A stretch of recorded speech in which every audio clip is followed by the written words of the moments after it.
I don't think most Americans want the US to be the way that it is currently, and I also don't think most Americans would want to live somewhere that isn't the US. It is possible to care about something that you complain about, and it's also possible to do nothing with your complaints.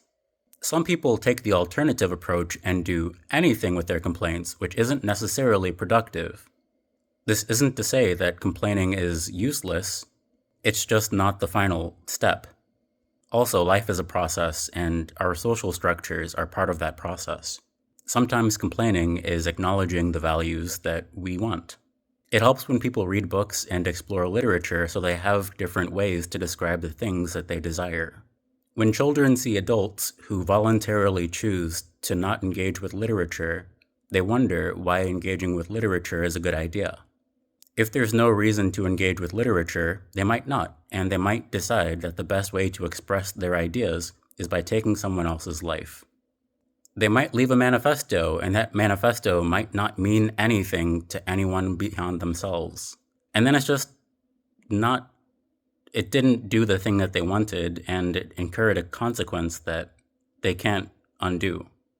As adults, we can always blame children for needing to learn, and we can always blame children for not having the context of why we engaged with the media that we did. Listening to the radio gave me the experience of not being able to choose the next song. Now, people lose access to the source of where they find their music and don't know how to reconcile. Then, when it's gone, they don't know how to describe what they like.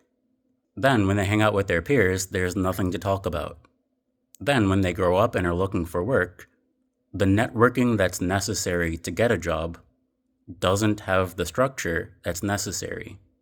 I advocate for reading, as I've been involved with book talk with authors and readers and voice actors and narrators.